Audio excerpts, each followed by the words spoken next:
up there before and definitely have put their time in on a stick Okay. or have one at home.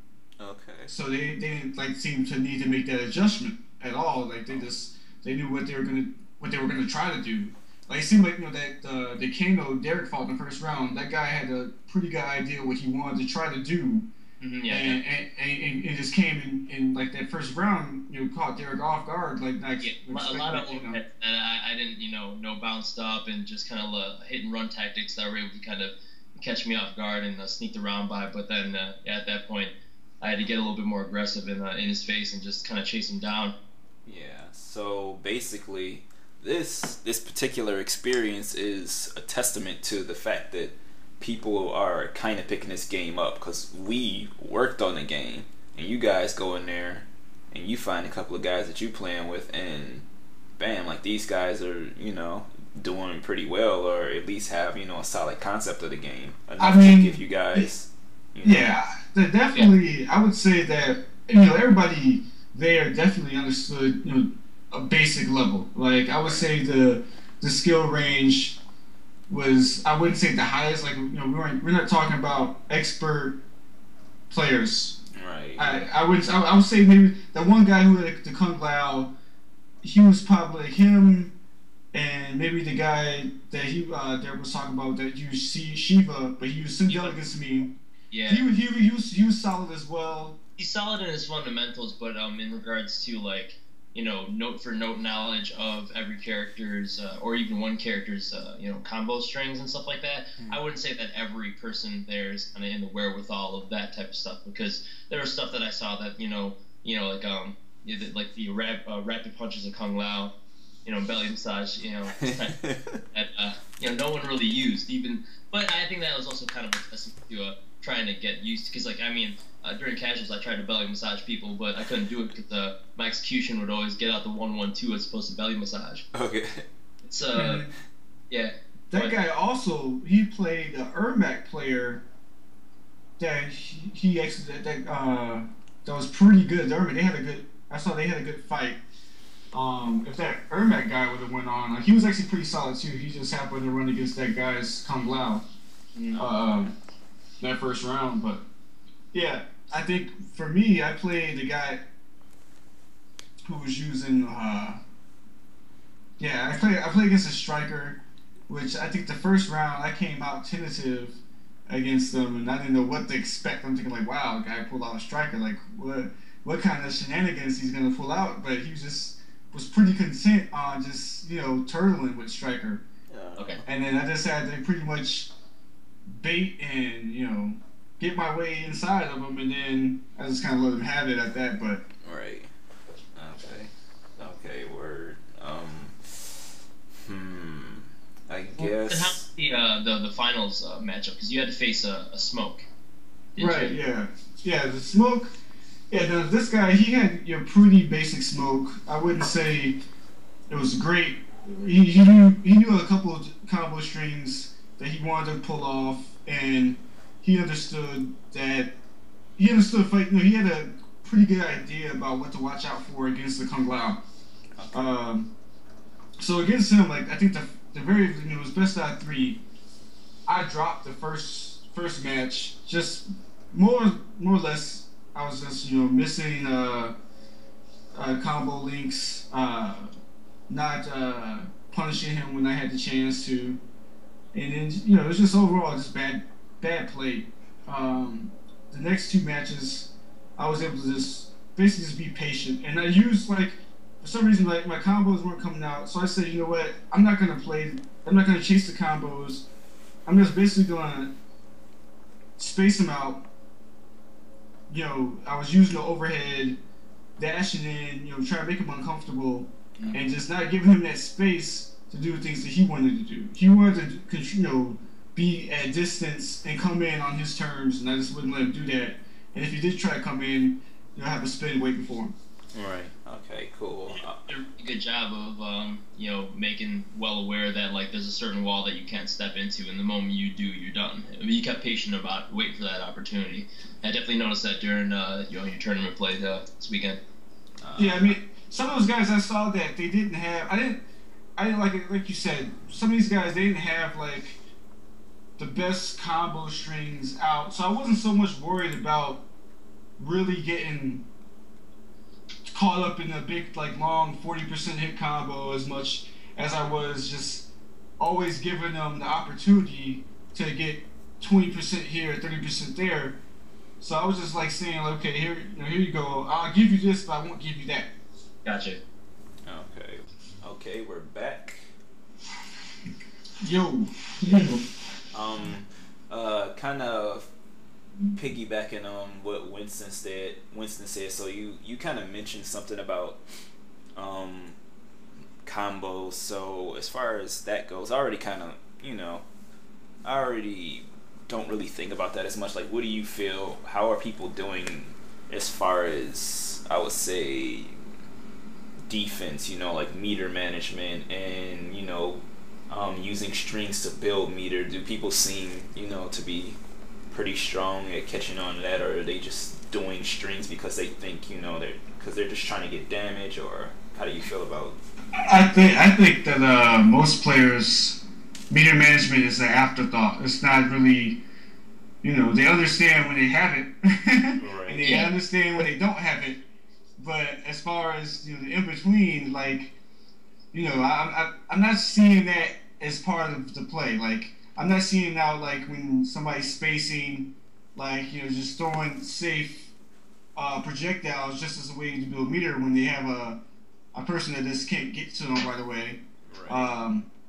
Doing things like that. I mean, I've seen it in some videos and some tournaments. Some of the more like higher level players, they understand that, of course, but I think as a whole, most people really are not paying attention to that. Like, also, like, I've seen in that tournament, there was a lot of times where I just saw random X-rays that were either not needed or, they can't combo into them. So, they weren't a safe X-ray. It was just, I'm just going to throw this out there and hope it hits.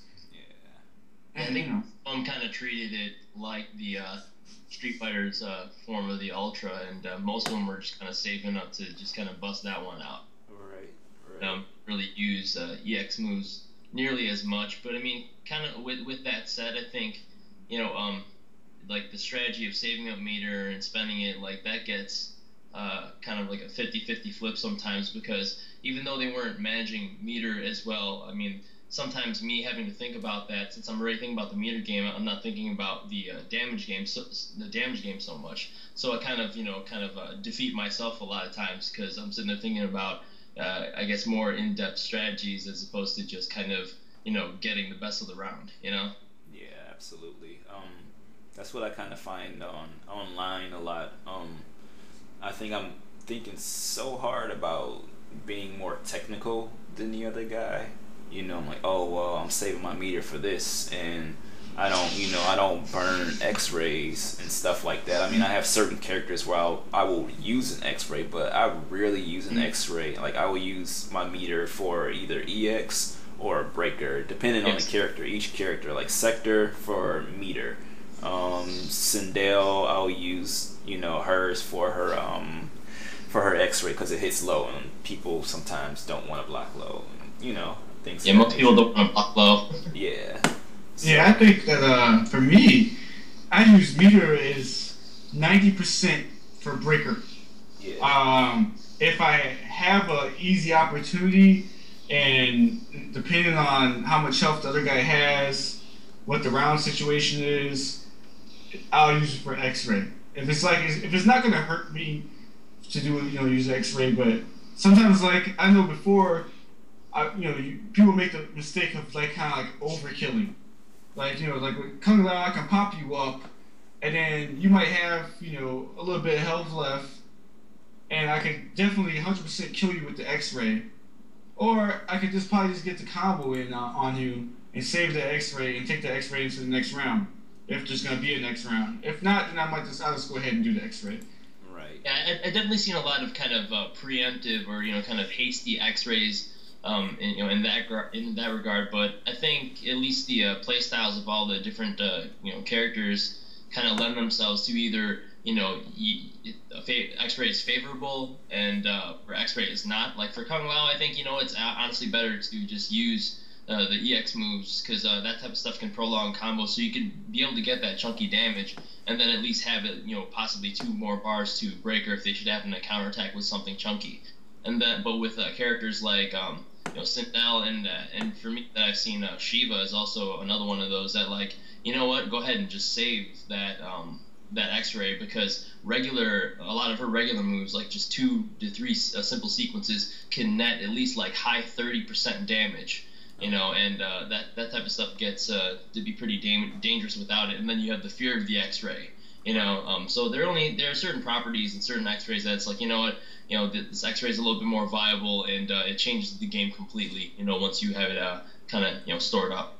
Right. Yeah, I mean, definitely. I think just for example, when I play Sindel, I'm still figuring things out with her as far as quick recovering strings, like strings you can just come right out of and low hit or uppercut. And I know, when there's like forward 4, like that bouncing knee, you can kind of come out of that fast. But yeah, definitely with her, I'm not too much thinking about using any meter for like EX purposes, because I know she can zone you out, or if people get in, you can get away, and you can kind of hold your own in close, because she has that medium and she has that low. But you have to be wary of it because of the way it comes out. It's very kind of like range specific, because I've tried to just kind of throw it out and it can get stuffed pretty easily, because the length of, I'm guessing, the hitboxes is not as good as I thought, but the combo itself is pretty good. Her X-ray, for me, her meter is good for X-ray or Breaker, because like her X-ray takes, it only takes 30%, but really you can do most of your damage with zoning and fireballs with her, and you can do combos and stuff too, just to throw people off. But you can zone a lot of characters out with her. Not all, like Cabal is one of those characters you're not really gonna win that if the person knows how to play them. But yeah, it's just my thoughts about just an example of management meter. Yeah, definitely. I guess what I wanted to also talk about is like a character. I wanted everybody to pick a character and talk about that character, talk about quick recovery strings, meter management, combos, your B&Bs, etc. Just put that out there. All right, well, I'll start out, especially from the experience of Galloping Ghost. I got a chance to see a couple of characters that were not personally on my radar. One was kind of on my radar because I knew she had a really good zoning game, that being Sindel. But I always found myself getting caught up in that X-ray, forgetting to block low. Just because it's like I've already understood and felt that she was trying to, just kind of get at me from far away. And then when they started getting close, I'm like, what the heck's going on? So, and I also get caught up in her 2-1 string kind of, more consistently. So I'm trying to pick up characters that I've been having trouble against, for obvious reasons. And I found out that Shiva's definitely another one of those characters because of my primary need to rush down, the way you can kind of control her teleport. I never thought it'd be as dangerous as it kind of is to me. Right. And if you are able to pressure in with I think like her string that starts out with the 2-1, it ends up being like 2-1-2 forward 1. The last hit is overhead, and then you could be able to combo into your grabs, or a decent fireball after that to kind of keep your distance. But I found out that if you have a character and if you got him in constant low block, that you can be able to just easily combo from the crouching grab, which bounces you, and then you can be able to do like a kind of step forward 3, and then into I think it's the 4 kick, 4 kick into the regular just kind of mid grab, and that nets like at least maybe mid 30 damage, and that type of stuff to me is pretty damn powerful, especially with because what happened with me even. When Shiva got from a far distance, the player was able to